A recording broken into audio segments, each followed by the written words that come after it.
Welcome to T-SAT. I'm Naresh, history faculty. ఈరోజు మనము ఈ వీడియోలో తుగ్లక్ వంశం గురించి నేర్చుకుందాము. ఢిల్లీ సుల్తానుల యుగంలో మూడవ రాజవంశం వచ్చేసి తుగ్లక్ వంశం అని చెప్పాల్సి ఉంటుంది. మనకి మొదట బానిస వంశము, అలాగే ఖిల్జీ వంశం గురించి గత వీడియోలో నేర్చుకున్నాము. ఈ యొక్క వీడియోలో తుగ్లక్ వంశం గురించి నేర్చుకుందాము. తుగ్లక్ వంశం చూసినట్లయితే తుగ్లక్ వంశ స్థాపకుడు గియాజుద్దీన్ తుగ్లక్. ఈయన పరిపాలనా కాలం చూసినట్లయితే 1320 నుంచి 1325 వరకు అని గుర్తుపెట్టుకోవాల్సి ఉంటుంది. ఇతని యొక్క అసలు పేరు గాజీ మాలిక్. అసలు పేరు గాజీ మాలిక్. ఖిల్జీ వంశంలో చివరి పాలకుడు నుండి నాసిరుద్దీన్ ఖుస్రూ షాను చంపివేసి ఢిల్లీ రాజ్యాన్ని ఆక్రమించేశాడు. గియాజుద్దీన్ తుగ్లక్ అనే పేరుతో రాజ్యాన్ని స్థాపించడం జరిగింది. ఇతను కరేనా టర్కుల జాతికి చెందినవాడు. కరోనా కాదండి, కరేనా టర్కుల జాతికి చెందినవాడు. అలావుద్దీన్ ఖిల్జీ కాలంలోనే ఇతను వివిధ పదవుల్లో ఆయన నివసించాడు, పదవుల్లో పనిచేశాడు. దీపాల్పూర్ అనే ప్రాంతానికి గవర్నర్గా ఉన్నాడు. మంగోలుల దండయాత్రను అణిచివేయడం కోసము అనేక చర్యలు బాల్బన్ మరియు అలావుద్దీన్ ఖిల్జీలు మనకి వాయువ్య భారతదేశంలో ప్రయాణం చేయడం జరిగింది. ఈ వాయువ్య భారతదేశంలో ఒక బలమైన అధికారులు నియమించారు. అందులో ఒక బలమైన అధికారే గాజీ మాలిక్. ఈ గాజీ మాలిక్ని అలావుద్దీన్ ఖిల్జీ దీపాల్పూర్కి గవర్నర్గా పెట్టి ఒక గొప్ప సైన్యాన్ని పెట్టాడు. మంగోళ్ళ దండయాత్ర ఢిల్లీ వరకు రాకూడదు, దీపాల్పూర్ లేదా ప్రస్తుత వాయువ్య భారతదేశం లేదా ప్రస్తుత పాకిస్తాన్ ప్రాంతంలో అడ్డుకోవాలని ఇతన్ని నియమించడం జరిగింది. అనేక సార్లు మంగోళ్ళ దాడిని ఎదుర్కొన్నాడు. మాలిక్ ఘాజీ అనే బిరుదుని పొందడం జరిగింది. ఘాజీ అంటే యోధుడు అని అర్థము. ఘాజీ అంటే యోధుడు. కొత్త భూములను సాగులో తెచ్చుకోవడం కోసం పాలా పద్ధతిని ప్రవేశపెట్టడం జరిగింది. ఈయన పాలనా కాలంలో కాకతీయ రాజ్యాన్ని జునాఖాన్ ఆక్రమించాడు. జునాఖాన్నే మనం మహమ్మద్ బిన్ తుగ్లక్ అని కూడా అంటాము. ఈ మహమ్మద్ బిన్ తుగ్లక్ యొక్క అసలు పేరు జునాఖాన్. 1323లో కాకతీయ రాజ్యాన్ని ఆక్రమించడం జరిగింది. రెండవ ప్రతాపరుద్రుడిని ఓడించి ఢిల్లీకి బందీగా పంపించాడు. ఢిల్లీలో బందీగా పంపిస్తే అతను నర్మదా నదిని దాటుతూ మరణించాడు. నర్మదా నదిలో దూకి ఆత్మహత్య చేసుకొని చనిపోయాడు. ఓరుగల్లుని ఆక్రమించుకున్న తర్వాత దానికి పెట్టిన పేరు సుల్తానాపూర్ అని చెప్పాల్సి ఉంటుంది. గియాజుద్దీన్ తుగ్లక్ ఢిల్లీలో కట్టిన నగరం వచ్చేసి తుగ్లకాబాద్ అనే నగరాన్ని నిర్మించాడు. భూమి శిస్తు 1/3గా నిర్ణయించడం జరిగింది. అలావుద్దీన్ ఖిల్జీ ఎంత అండి? 1/2. ఈయన 1/3కి తగ్గించేశాడు. ఒకసారి భూమి శిస్తును 1/11 వంతు కంటే ఎక్కువ పెంచరాదని చెప్పడం జరిగింది. 1325లో బెంగాల్పై దాడి చేయడం జరిగింది. బెంగాల్పై దాడి చేసి బెంగాల్ను ఆక్రమించుకున్నాడు. బెంగాల్ ఆక్రమణతో పూర్తి భారతదేశం అనేది తుగ్లక్ల అధీనంలోకి రావడం జరిగింది.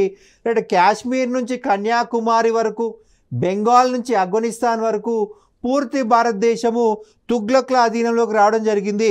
చిట్ట చివరిగా ఆక్రమించుకున్న ప్రాంతం బెంగాల్ అన్నమాట. బుగ్రాఖాన్ అతని వారసులే బెంగాల్ని తుగ్లక్ కాలం వరకు పరిపాలించారు. ఈవెన్ ఖిల్జీల కాలంలో కూడా బానిస వంశం చెందినటువంటి బుగ్రాఖాన్ అతని వారసులే పరిపాలించారు. ఈ యొక్క 1325లో గాజీ మాలిక్ లేదా గియాజుద్దీన్ తుగ్లక్ బెంగాల్ని ఆక్రమించుకొని జరిగింది. బెంగాల్ను ఆక్రమించుకొని తిరిగి వస్తుండగా ఢిల్లీ సమీపంలో మహమ్మద్ బిన్ తుగ్లక్ లేదా జునాఖాన్ అఘ్వాన్పూర్ వద్ద ఒక చెక్క వేదిక నిర్మించాడు. చాలా గొప్ప పని చేశాడు తన తండ్రి అని చెప్పేసి ఒక గొప్ప ఉత్సవం నిర్వహించే ఉద్దేశంతో ఒక చెక్క వేదిక నిర్వహించాడండి. ఒక చెక్క వేదికని నిర్మించడం జరిగింది. కరెక్ట్గా ఆ చెక్క వేదిక కిందికి సుల్తాన్ రాగానే కూలిపోయింది. ఒక గొప్ప గేట్ కట్టాడు, ఒక వెల్కమ్ గేట్ అన్నమాట, వెల్కమ్ దర్వాజా అన్నమాట.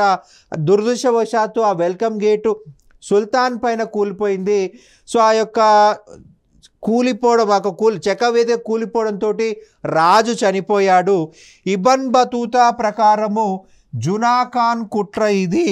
జునాఖాన్ తన తండ్రిని కావాలనే హత్య చేశాడు. మహమ్మద్ బిన్ తుగ్లక్ ఈయన పరిపాలన కాలము 1325 నుంచి 1351 వరకు. మహమ్మద్ బిన్ తుగ్లక్ అసలు పేరు జునాఖాన్. ఇతనికి మరొక పేరు కూడా ఉందండి, ఉలుగు ఖాన్. మనకి ఖిల్జీల కాలంలోని ఉలుగు ఖాన్ వేరు, ఈయన ఉలుగు ఖాన్ వేరు. ఆయన ఖిల్జీల కాలంలో ఉన్న ఉలుగు ఖాన్ వచ్చేసి మంగోల్. రైట్. ఈ యొక్క తుగ్లక్ల కాలంలో మహమ్మద్ బిన్ తుగ్లక్ ఇతను తురుష్క వ్యక్తి, ఈయన మంగోల్ కాదు. ఇది సేమ్ పేరుంది అంతే.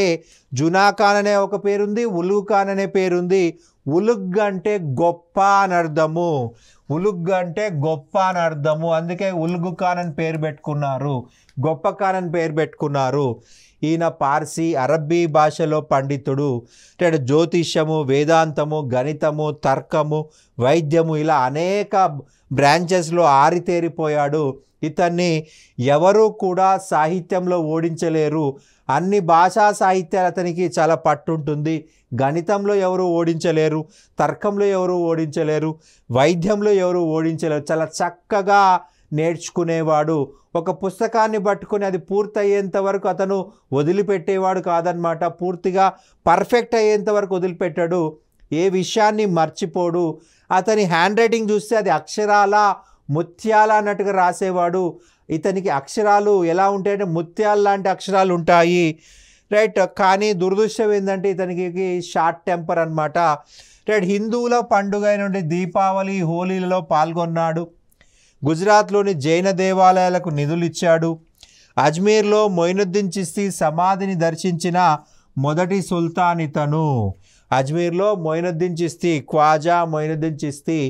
రైట్. మన భారతదేశానికి సూఫీ మతాన్ని తీసుకొచ్చిన వ్యక్తి ఖ్వాజా మొయినుద్దీన్ చిస్తీ. అతని యొక్క దర్గాను సందర్శించాడు. సూఫీ సన్యాసుల సమాధులు ఏమంటాం? దర్గా అని చెప్పేసి అంటాము. రైట్. ఉలేమాల ఆధిపత్యం అంగీకరించక వారికి ఉన్న రాజకీయ ప్రాబల్యాన్ని తగ్గించడం జరిగింది. రైట్. ఆ కాలపు చరిత్రకారులు ఏమన్నారంటే ఆ కాలపు అద్భుతాలలో ఒక అద్భుతమని పేర్కొనడం జరిగింది. ఆ కాలంలో అద్భుతాలలో మరి ఒక అద్భుతం అని పేర్కొన్నాడు. రైట్. తలపెట్టిన ఎన్నో గొప్ప సంస్కరణలు విఫలం కావడం వల్ల పిచ్చి తుగ్లక్ అని పిలువబడ్డాడు. రైట్. ఇతను ఏ సంస్కరణ తీసుకొచ్చినా అది విఫలమైపోయింది, అందుకే పిచ్చి తుగ్లక్ అన్నారు. ఇబన్ బతూతా చూసినట్లయితే కితాబుల్ రెహ్లా అనే గ్రంథం రాశాడు. సఫర్నామా అనే గ్రంథం రాయడం జరిగింది. కితాబుల్ రెహ్లా అలాగే సఫర్నామా ఈ రెండు గ్రంథాలు. మనకి ఈ ఇబన్ బతూతా వచ్చేసి మొరాకో దేశం నుంచి వచ్చాడండి. మొరాకో దేశం నుంచి వచ్చాడు. రైట్. ఇస్లాం మత పండితుడు. ఇస్లాం మతంలోని ఖురాన్ మరియు షరియత్లో ఆరితేరాడు. కాబట్టి 6 సంవత్సరాలను ఇతన్ని ఖాజీగా ఢిల్లీకి న్యాయమూర్తిగా పెట్టాడు. కానీ ఒక సందర్భంలో విభేదాలు రావడం వల్ల ఇతన్ని జైలుకు కూడా పంపించాడు. ఇతను మహమ్మద్ బిన్ తుగ్లక్ కాలంలో ఢిల్లీని సందర్శించినటువంటి మొరాకో యాత్రికుడు. రైట్. మహమ్మద్ బిన్ తుగ్లక్ ఇతన్ని ఢిల్లీకి కాజీగా నియమించాడు. 6 సంవత్సరాలు ఢిల్లీకి కాజీగా కూడా పనిచేశాడు. కానీ అభిప్రాయ భేదాలు రావడం వల్ల ఇతన్ని కొద్ది కాలం జైల్లో ఉంచాడు. రైట్. జైలు నుంచి విడుదలైన తర్వాత చైనాకు రాయబారిగా పంపించాడు. రైట్. అయితే మహమ్మద్ బిన్ తుగ్లక్ని పిచ్చి తుగ్లక్ అన్నది ఇబన్ బతూతానే. గొప్ప వేదాంతిని తీసుకుపోయి జైల్లో పెట్టేశాడు. ఆయన తన బుక్లో ఏం రాశాడయ్యా అంటే రాజ్యానికి ఎవరైనా రైట్ కొత్త అతిథులు వచ్చినా రైట్ వాళ్ళకు మంచి మర్యాదలు చేసేవాడు. జాలి ఎక్కువే, దయ ఎక్కువే, కోపం కూడా ఎక్కువే అని చెప్పేసి తన గ్రంథంలో రాసుకున్నాడు. ఒక బెగ్గర్కి తన అర్ధ ఖజానా ఇవ్వడానికి రెడీ అయిపోయాడు. ఇతనికి ఎంత జాలి అని చెప్పేసి అన్నాడు. అదే నెక్స్ట్ లైన్లో ఏం రాశాడయ్యా అంటే తన ఆస్థానానికి ఎవరైనా వచ్చి వెనక్కి వెళ్ళిపోతుంటే మెడపైన ఇలా చేయబెట్టుకొని వెళ్ళేవాళ్ళంట. ఎందుకు ఇలా చేయబెట్టుకొని పోతున్నారు బాబు అని అడిగితే మా మెడ ఈరోజు సేఫ్ అని చెప్పేసి అన్నారు. అంటే కోపం వస్తే ఆన్ ద స్పాట్ తల తీసేస్తాడు. కోపం వస్తే ఆన్ ద స్పాట్ తల తీసేస్తాడు మహమ్మద్ బిన్ తుగ్లక్. రైట్. ఈరోజు నా తల సేఫ్గా నేను బయటికి వెళ్తున్నాను. రైట్. చాలామంది అలా వచ్చి తల తెగొట్టుకున్న వాళ్ళే. రాజుకి మంచి చెప్పబోయి వాళ్ళు చనిపోయిన వాళ్ళు చాలామంది ఉన్నారని వాళ్ళు చెప్పగా ఈయన తన గ్రంథంలో రాశాడు. సో అందుకే మహమ్మద్ బిన్ తుగ్లక్ని పిచ్చి తుగ్లక్ అన్నాడు ఇబన్ బతూతా. రైట్. తన గ్రంథమైనటువంటి కితాబుల్ రెహలా గ్రంథంలో విజయనగరాన్ని పొగిడాడు, బహమనీ సామ్రాజ్యాన్ని పొగిడాడు, మహమ్మద్ బిన్ తుగ్లక్ని పిచ్చి తుగ్లక్ అన్నాడు. రైట్. జియావుద్దీన్ బరోని ఫిరోజ్ షా తుగ్లక్ కాలంలో ఉన్న ఆస్థాన కవి తారీఖే ఫిరోజ్ షాహీ గ్రంథం రచించాడు. ఇందులో మహమ్మద్ బిన్ తుగ్లక్ గురించి కొద్దిగా పాజిటివ్స్ రాయడం జరిగింది.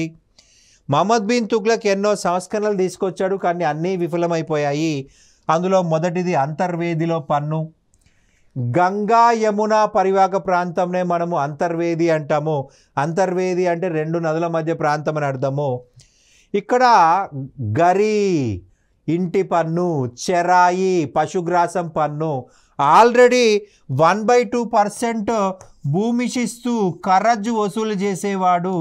దానికి తోడు గరి ఇంటి పన్ను, చెరాయి పశుగ్రాసం పన్ను విధించడం వలన ప్రజలు కట్టలేక అనేక ఇబ్బందులు ఎదుర్కొన్నారు. అధికారులు పరిస్థితిని రాజుకు వివరించలేని పరిస్థితి. ఎందుకంటే ఆయన కోపంలో ఉన్నప్పుడు వీళ్ళు వివరిస్తే వాళ్ళ తల ఎక్కడ నరికేస్తాడనే భయంతో మహమ్మద్ బిన్ తుగ్లక్ ఎప్పుడు ఎలా ఉంటాడో తెలియదు. సరే నవ్వుతున్నాడు కదా అని చెప్పేసి ఒక బాధాకరమైన విషయం చెప్తే నాకే ఇట్లా చెప్తావా అని చెప్పేసి చంపిన సందర్భాలు ఉన్నాయి. రైట్. ఏడుస్తున్నాడు కదా అని ఓదార్చుంటే నన్నే ఓదార్చేంత పెద్దోడివా నువ్వు అని చెప్పి చంపిన సందర్భాలు ఉన్నాయి. అందుకే ఇతన్ని పిచ్చి తుగ్లక్ అన్నారు. సో అధికారులు కూడా భయపడి ప్రజల సమస్యల్ని రాజుకు చెప్పలేదు, బలవంతంగా పన్నులు వసూలు చేశారు. రైతులు పన్నులు కట్టలేక అడవికి పారిపోవడం జరిగింది. సో కరువు ఏర్పడింది. రైట్. ప్రజలకు తినటానికి తిండి లేని పరిస్థితి, అనేక మంది చనిపోవడం జరిగింది. సుల్తాన్కి చాలా లేటుగా విషయం తెలిసిందండి, ఎందుకంటే అధికారులు భయంతో చెప్పలేదు. సో వ్యవసాయాన్ని కాపాడాలి, ప్రజలను కాపాడాలి. సో వ్యవసాయాన్ని కాపాడడం కోసము దివాన్ ఈ కోహి అనే ప్రత్యేక వ్యవసాయ శాఖను ఏర్పాటు చేశాడు, అనేక చర్యలు తీసుకున్నాడు. దాదాపుగా 60 మైళ్ళ అడవిని కట్ చేసి వ్యవసాయ భూమిగా మార్చడం జరిగింది.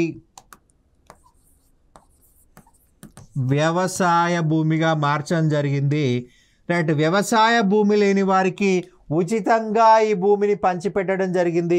భారతదేశ చరిత్రలో తొలిసారిగా పంట రుణాలు, వ్యవసాయ రుణాలు ఇచ్చిన చక్రవర్తి మహమ్మద్ బిన్ తుగ్లక్ అని చెప్పాలి. భారతదేశ చరిత్రలో తొలిసారిగా వ్యవసాయ రుణాలు ఇచ్చిన వ్యక్తి మహమ్మద్ బిన్ తుగ్లక్. వ్యవసాయ భూమి ఉంటే సరిపోద్దా? విత్తనాలు కావాలి కదా, కూలీలు కావాలి కదా, కూలీలకి జీతం వేయకపోతే ఎవడొస్తాడు, వేతనాలు లేకపోతే ఎవరొస్తారు? సో అందుకే డబ్బు కావాలి. సో వ్యవసాయ రుణాలు జారీ చేసిన మొట్టమొదటి భారతీయ రాజు మహమ్మద్ బిన్ తుగ్లక్. అలాగే క్షామ నివారణ చర్యలు చేపట్టాడు. భారతదేశ చరిత్రలో తొలిసారిగా క్షామ నివారణ చర్యలు చేపట్టిన తొలి రాజు మహమ్మద్ బిన్ తుగ్లక్. తర్వాత బ్రిటిష్ వాళ్ళు, ఈ మధ్యలో ఎవరూ చేయలేదన్నమాట. క్షామ నివారణ చర్యలు చేపట్టిన మొదటి రాజు మహమ్మద్ బిన్ తుగ్లక్ అని చెప్పాలి. తన కిచెన్లో వంట వండించి పేదలు అనాథలు ఉన్న దగ్గర ఫ్రీగా ఉచితంగా ఆహారాన్ని సరఫరా చేశాడు, కరువు తగ్గేంత వరకు. రైట్. ఇతని మరొక నిర్ణయం వచ్చేసి రాజధాని మార్పిడి. 1327లో రాజధానిని ఢిల్లీ నుండి దౌలతాబాద్కు మార్చడం జరిగింది. దేవగిరి చూసినట్లయితే భారతదేశం మధ్యలో ఉంది.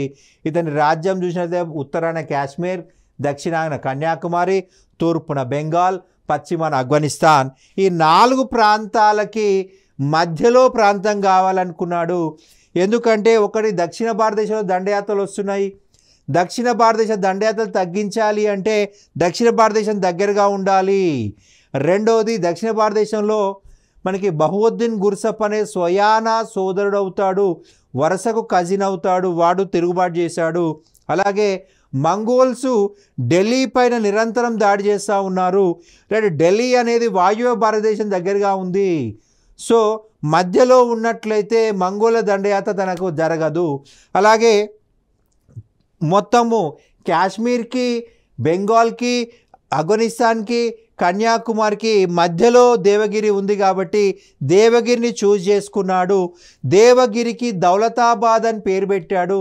దౌలతాబాద్ అంటే ధనవంతుల నగరం అని అర్థము, ధనవంతుల నగరం అని అర్థము, రైట్, ధనవంతుల నగరము. అయితే ఇతను చేసిన పని ఏంటంటే ఢిల్లీలో ఉన్న వాళ్ళందరినీ బలవంతంగా లాక్కెళ్ళిపోయాడు. అతను జస్ట్ ప్రభుత్వాన్ని మార్చుంటే చాలా గొప్ప సంస్కరణ అయి ఉండేది, కానీ బలవంతంగా ఢిల్లీ నగరాన్ని దౌలతాబాదు షిఫ్ట్ చేయడం జరిగింది. అయితే కాలినడకన అనేక మంది వచ్చారండి. మరి మహమ్మద్ బిన్ తుగ్లక్ రోడ్లు కట్టలేదంటే కట్టాడు, కానీ చాలామందికి వెహికల్స్ లేవు, చాలామందికి ఎద్దుల బండ్లు లేవు, చాలామందికి చెప్పులు లేవు. ఎర్రటి ఎండలో రైట్ కాళ్ళు రైట్ చెప్పులు లేకుండా దాదాపు 700 మైళ్ళు నడవడం జరిగింది. అలా వచ్చినోడు వచ్చినట్టే, ఢిల్లీ నుంచి వచ్చిన వాళ్ళు వచ్చినట్లే దౌలతాబాద్లో చనిపోయారు. ముసలి ముతక అట్లా అనేక మంది చనిపోవడం జరిగింది. ఇస్సామీ తల్లిదండ్రులు దౌలతాబాద్లో మరణించడం జరిగింది. ఇస్సామీ తల్లిదండ్రులు దౌలతాబాద్లో మరణించడం జరిగింది. రైట్, ఢిల్లీ నుంచి వచ్చిన వాళ్లకు దేవగిరి లేదా దౌలతాబాద్ ఒక శ్మశాన వాటిక అయిందని జియావుద్దీన్ బరౌని అనే వ్యక్తి చెప్పడం జరిగింది. ఇక్కడ దౌలతాబాద్లో చెరువులు 2 ఉంటే 2 ఎండిపోయాయి. దౌలతాబాద్ చుట్టుపక్కల నదులు లేవు. సో నదులు లేని కారణంగా నీటి సమస్య ఏర్పడి, నీటి కొరత ఏర్పడి రైట్ అక్కడ వాటర్ లేక మళ్ళీ వెనక్కి వెళ్ళిపోయాడు.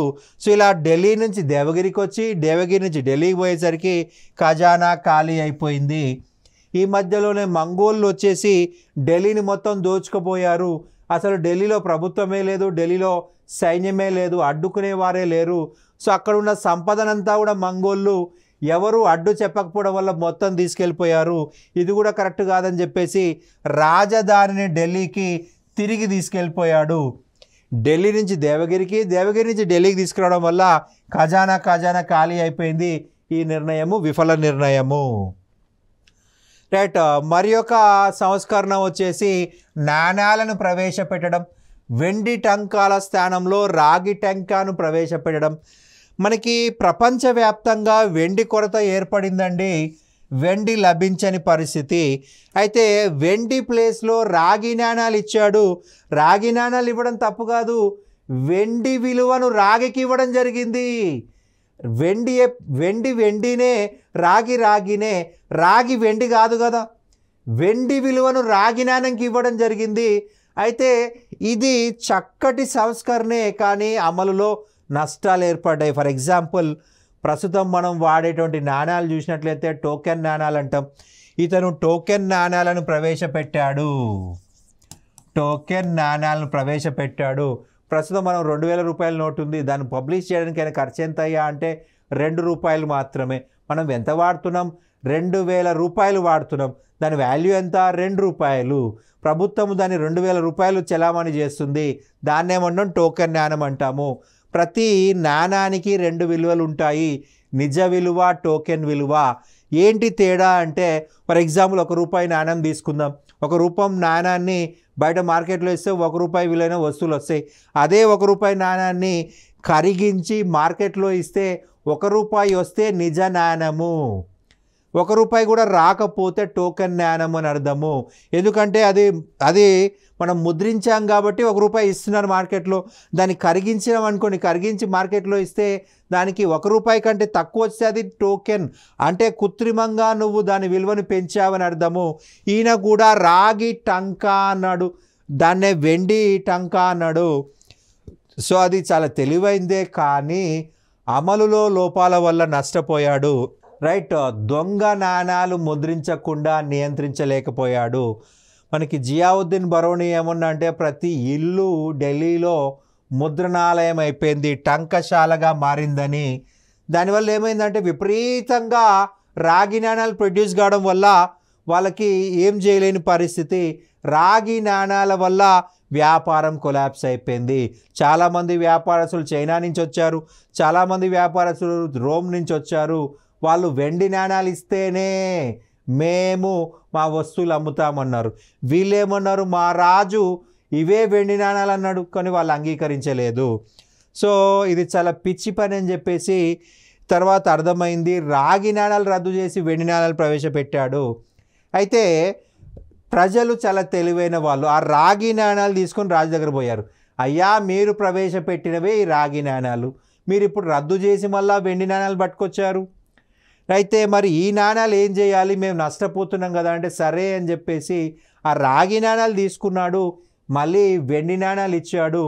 సో ఇలా రాగి నాణాలు తీసుకొని వెండి నాణాలు ఇవ్వడం వల్ల ఖజానా ఖాళీ అయిపోయింది. ప్రజలు చాలా తెలివైన వాళ్ళు. రైట్, వాళ్ళు ఏం చేశారంటే ఇంటికి వెళ్ళి బకెటో బిందెనో కరిగించేసి రాగి నాణాలు తయారు చేసి రాజుకి ఇచ్చేసి వెండి నాణాలు తెచ్చుకునేవారు. అలా తెచ్చుకోవడం వల్ల ఖజానా ఖాళీ అయిపోయింది. ఖజానా ఖాళీ అయ్యే నాటికి ఎన్ని నకిలీ కరెన్సీ ముద్రించబడ్డాయా అంటే ఢిల్లీ కోట చుట్టూ, ఢిల్లీ కోట ఎత్తు మనకి నకిలీ నాణాలు పోగు కావడం జరిగింది. అంత ఎత్తుగా ఉన్నాయన్నమాట. ఆ నకిలీ నాణాలు ఏం చేయాలో తెలియక బయట పోపించాడు.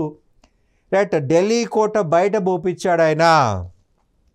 సో ఖజానా ఖాళీ అయిపోయింది. మరొక విఫలమైన సంస్కరణ వచ్చేసి ఖొరాసాన్పై దండయాత్ర. 1,00,000 మందితోటి ఖొరాసాన్పై దాడి చేశాడు. రైట్, 1 సంవత్సరం వాళ్ళకు జీతం ఇచ్చేశాడు. రైట్, అయితే తీరా అక్కడికి పోయేసరికి పరిస్థితులని తారుమారైపోయాయి. సో మళ్ళీ వెనక్కి వచ్చేసాడు. ఇది కూడా విఫలమైపోయింది. క్వారాజెల్ ఆక్రమణ. మనకి హిమాచల్ ప్రదేశ్, టిబెట్ మధ్యలో ఉన్న ప్రాంతమే క్వారాజెల్. వీళ్ళు రాత్రిపూట ఢిల్లీపై దాడి చేసి దోచుకొని వెనక్కి వెళ్ళిపోయేవాళ్ళు. సో ఈ క్వారాజెల్ రాజ్యాన్ని శిక్షించడం కోసము 1,00,000 మందితోటి రైట్ ఢిల్లీ నుంచి క్వారాజెల్కి వెళ్ళాడు. రైట్, క్వారాజెల్ని ఓడించడం జరిగింది. క్వారాజెల్ని ఓడించాడు. అయితే ఆ ప్రజలు కూడా పన్నులు కడతామని అంగీకరించారు. అయితే రిటర్న్ రావడం స్టార్ట్ అయినప్పుడు వర్షాకాలం స్టార్ట్ అయింది. ఈ వర్షాకాలం వల్ల హిమాలయాలలో విపరీతమైన వరదలు వచ్చాయి. రైట్, మనకి హిమాలయాల్లో ఎప్పుడు వర్షం పడుతుందో తెలీదు, ఎప్పుడు వరద వస్తుందో తెలీదు.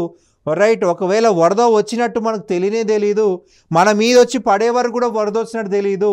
ఎందుకంటే పర్వతాలు చాలా ఎత్తైనవి. నువ్వు పర్వతానికి ఆ వైపు ఉంటావు, వరద పక్క నుంచి వస్తూ ఉంటుంది. నీకు వరద వచ్చి తగిలేసరికే నీకు వరద వస్తుందని తెలిసేలోపు నువ్వు వేరే ప్రాంతానికి వెళ్ళేలోపే నువ్వు వరదలో కొట్టుకుపోతావు. అంత దారుణమైన పరిస్థితి ఉంటుంది. అయితే ఇక్కడ 1,00,000 మందితో వెళ్ళిన వాడు 3 ఢిల్లీకి వచ్చాడు. 1,00,000 మంది సైనికులతో వెళ్ళినవాడు 3 ఢిల్లీకి రావడం జరిగింది. అత్యధిక సైనికులు ఈ యొక్క వరదలో మరణించడం జరిగింది. రైట్, చలికి, వాతావరణంలో వరదలకి అనేక మంది చనిపోయారు. జస్ట్ 3 ఢిల్లీకి వచ్చాడు. సుల్తాన్ అని మహమ్మద్ బిన్ తుగ్లక్ గురించి ఇబ్న్ బతూతా చెప్పడం జరిగింది. రైట్, ఈయన కాలంలోనే ఢిల్లీ సుల్తాన్ల పతనానికి పునాది పడిందని చెప్పవచ్చు. మొత్తం 34 తిరుగుబాట్లు జరగ్గా దక్షిణ భారతదేశంలోనే 27 తిరుగుబాట్లు వచ్చాయి. ఎంతోమంది స్వతంత్రం ప్రకటించుకున్నారు. మహమ్మద్ బిన్ తుగ్లక్ దినార్ అనేటువంటి బంగారు నాణెమును, అదాలి అనేటువంటి వెండి నాణెమును ప్రవేశపెట్టాడు.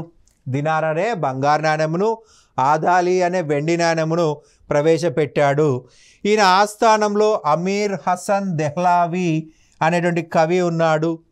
అమీర్ హసన్ దెహ్లావి అనే కవి ఉన్నాడు. షేక్ నిజాముద్దీన్ ఔలియా జ్ఞాపకాలు అను గ్రంథాన్ని రచించాడు మహమ్మద్ బిన్ తుగ్లక్. వరంగల్లో ముస్నూరి కాపాయ నాయకుడు. బెంగాల్లో ఫక్రుద్దీన్, మాబార్లో జలాలుద్దీన్, సింధు, ముల్తాన్ ప్రాంతాలలో ముహర్రం ఐబా స్వతంత్రం ప్రకటించుకున్నారు. అయితే మహమ్మద్ బిన్ తుగ్లక్ ఈ తిరుగుబాట్లని ఆపలేక నిస్సాయుడుగా ఉండిపోయాడు. రైట్, మనకి మహమ్మద్ బిన్ తుగ్లక్ కాలం నాటికి కాశ్మీర్ నుంచి కన్యాకుమారి వరకు, బెంగాల్ నుంచి ఆఫ్ఘనిస్తాన్ వరకు సుదీర్ఘంగా పరిపాలించారని చెప్పుకున్నాము. కానీ అనేక తిరుగుబాట్లు వచ్చాయి. రైట్, అందువల్ల ఇతను ఏమీ చేయలేక ఉండిపోయాడు. అలావుద్దీన్ ఖిల్జీని ఎందుకు గొప్పవాళ్ళు అన్నామంటే దక్షిణ భారతదేశ రాజ్యాలకు రైట్ పాక్షిక స్వాతంత్రాన్ని ఇవ్వడం జరిగింది. పాక్షిక స్వాతంత్రాన్ని ఇచ్చాడు ఆయన. రైట్. కానీ మహమ్మద్ బిన్ తుగ్లక్ కాలంలో ఏమైంది, పూర్తి భారతదేశం అతని అధీనంలో ఉంది. సో అతను కంట్రోల్ చేయలేని పరిస్థితి. కాబట్టి దక్షిణ భారతదేశము వివిధ ప్రాంతాలు స్వతంత్ర ప్రకటించుకోవడం జరిగిందనమాట. స్వతంత్ర ప్రకటించుకున్నారు. మనకి ఇప్పుడంటే విమానాలు ఉన్నాయి, మంచి కమ్యూనికేషన్ వ్యవస్థ ఉంది. రైట్. మనకు పార్లమెంట్లో ఏదైనా చట్టం జరిగితే మనకు ఇంటర్నెట్లో అప్లోడ్ చేసే క్షణాల్లో సౌత్ ఇండియాలో డౌన్లోడ్ చేసుకొని ఇంప్లిమెంట్ చేసుకోవచ్చు. ఏదైనా తిరుగుబాటు జరిగితే రైట్ మనకు వివిధ సైన్యాలను విమానాల్లో తరలించుకోవచ్చు. మరి ఆ కాలంలో ఏంటి పరిస్థితి? ఆ కాలంలో పరిస్థితి ఏంటి అంటే ఎంత దూరం పోయినా గుర్రాలపైన పోవాల్సిందే. ఒక తిరుగుబాటు వచ్చింది అంటే ఆ తిరుగుబాటును అణచడం కోసం వచ్చేలోపే 6 నెలల టైం గడిచిపోతుంది ఉత్తర భారతదేశం దక్షిణ భారతదేశం రావడానికి. అలాగే ఉత్తర భారతదేశంలో ప్రవేశపెట్టిన చట్టము దక్షిణ భారతదేశం వచ్చేలోపే మనకి ఉత్తర భారతదేశంలో రాజే మారిపోయే అవకాశం ఉంటుంది. అందుకే ఇది మూర్ఖపు చర్య అంటున్నాము. అలావుద్దీన్ ఖిల్జీ సముద్రగుప్తుడు దక్షిణ భారతీయులకి పాక్షిక స్వాతంత్రం ఇచ్చారు, చాలా గొప్ప పేరు సంపాదించుకున్నారు. కానీ ఈ గియాజుద్దీన్ తుగ్లక్, మహమ్మద్ బిన్ తుగ్లక్ పూర్తి భారతదేశాన్ని తమ అధీనంలో పెట్టుకోవడం వల్లనే పూర్తి అనేక ప్రాంతాల్లో తిరుగుబాట్లు వచ్చాయి. ముఖ్యంగా సౌత్ ఇండియాలో, నార్త్ ఇండియాలో. ఇక మహమ్మద్ బిన్ తుగ్లక్ కాలంలో పూర్తి దక్షిణ భారతదేశం స్వతంత్రం ప్రకటించుకుంది. అందులో 3 గొప్ప రాజ్యాలుగా చెప్పాల్సి ఉంటుంది. మొదటి చూసినట్లయితే 1336లో హరిహర బుక్కారాయలు విజయనగర సామ్రాజ్యాన్ని స్టార్ట్ చేయడం జరిగింది. హరిహర బుక్కారాయలు అనే సోదరులు కంపిలిలో తిరుగుబాటుని అణచడం కోసం వెళ్ళారు, కానీ విజయనగర సామ్రాజ్యాన్ని ఏర్పాటు చేయడం జరిగింది. 1347లో హసన్ గంగు బహమనీ సామ్రాజ్యాన్ని ఏర్పాటు చేయడం జరిగింది. బహమనీ సామ్రాజ్యము. అలాగే మధురా సుల్తానేట్ అనేవి స్థాపించబడింది. అంటే మహమ్మద్ బిన్ తుగ్లక్ కాలంలోనే పూర్తి భారతదేశం అతని కంట్రోల్లో ఉంది. అతని కాలంలోనే దక్షిణ భారతదేశము పూర్తి స్వతంత్ర ప్రకటించుకుంది. రైట్. తుగ్లకాబాద్లో గియాదుద్దీన్ తుగ్లక్ సమాధిని నిర్మించాడు. రైట్. అలాగే జహాన్ పన్హా అనే నగరాన్ని నిర్మించాడు. గుజరాత్లో తిరుగుబాటు చేసిన వ్యక్తి తాగి. రైట్. ఇది ఒక సామాన్య బానిస. ఇతన్ని అణిచివేయడం కోసం గుజరాత్కి వెళ్ళాడు. రైట్. గుజరాత్ని తిరిగి ఆక్రమించుకున్నాడు. ఈ తాగి అనే వ్యక్తి సింధ్ అనే ప్రాంతానికి పారిపోవడం జరిగింది తన సైన్యంతో. రైట్. సింధుని తన అధీనంలో తీసుకున్నాడు తాగి. సో సింధుని ఆక్రమించుకోవడం కోసం మహమ్మద్ బిన్ తుగ్లక్ సింధుని ఆక్రమించుకోవడం కోసం మహమ్మద్ బిన్ తుగ్లక్ సింధుకు బయలుదేరాడు. తట్టా అనే ప్రాంతంలో ప్రయాణంలో రైట్ 351లో మరణించడం జరిగింది. సో ఈయన మరణం గురించి ప్రముఖ చరిత్రకారుడు అబ్దుల్ ఖాదిర్ బదౌని ఒక స్టేట్మెంట్ ఇవ్వడం జరిగిందండి. ప్రజల బాధ అతని బాధ ప్రజలకు తప్పింది అని చెప్పేసి చెప్పడం జరిగింది. ప్రజల బాధ అతని బాధ ప్రజలకి తప్పింది అని వ్యాఖ్యానించాడు అబ్దుల్ ఖాదిర్ బదౌని. మనకి ఎడ్వర్డ్ థామస్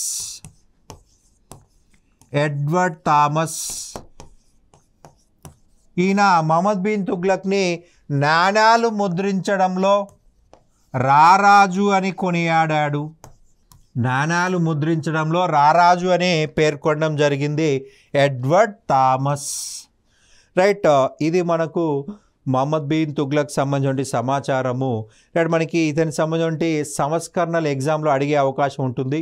వివిధ సంస్కరణలు, అలాగే అతను తీసుకొచ్చిన వివిధ కార్యక్రమాలు, వివిధ డిపార్ట్మెంట్ల గురించి ఎగ్జామ్లో అడిగే అవకాశం ఉంటుంది. Thank you.